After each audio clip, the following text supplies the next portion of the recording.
அனைவருக்கும் வணக்கம். நான் பிரபாகரன், ஜோதிடர். இப்போ என்ன சொல்ல போறேன்னா, லான் போட்டிருக்கோம்.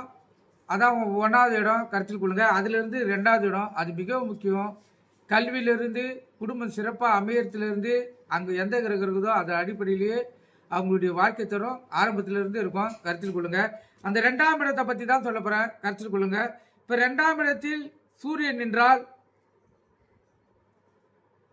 சூடான வார்த்தை பேசுவார், திக்கி பேசுவான், பொருள் சேதம் ஏற்படும், கல்வியில் தடை ஏற்படும், குடும்பத்தை விட்டு பிரிஞ்சு சென்று வாழ வேண்டிய சூழ்நிலை ஏற்படும், கலந்தர தோசை ஏற்படும், திருமணம் தாமதமாக நடக்கும், அவருக்கு கண்ணில் வியாதி வரும், முகம் ஒரு பொலிவாக இருக்காது. கருத்தில் கொள்ளுங்க. எப்போதும் அவருக்கு முகம் ஒரு வேறு தன்மை போலவே ஒரு எண்ணெய் விளைதல் போலவே அமைந்திருக்கும். கருத்தில் கொள்ளுங்க.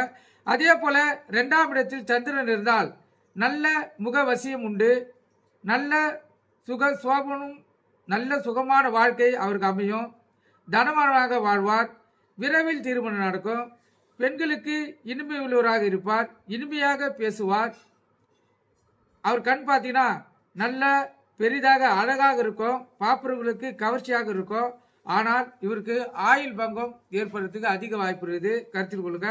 அதே போல 2ஆம் இடத்தில் செவ்வாய் இருந்தால் பேச்சில் சூடு பறக்கும், செவ்வாய் தோஷம் உண்டு, திருமணம் தடையாகும், குடும்ப விருத்தி இவருக்கு இருக்கிறது குறைவாக இருக்கும், குடும்பம் பிரிவோ பூர்வீக பிரிவோ ஏற்படும், உறவுகள் இவருக்கு சரிவர இருக்காது, உறவுக்காரர்களுக்கு உதவியும் கிடைக்காது.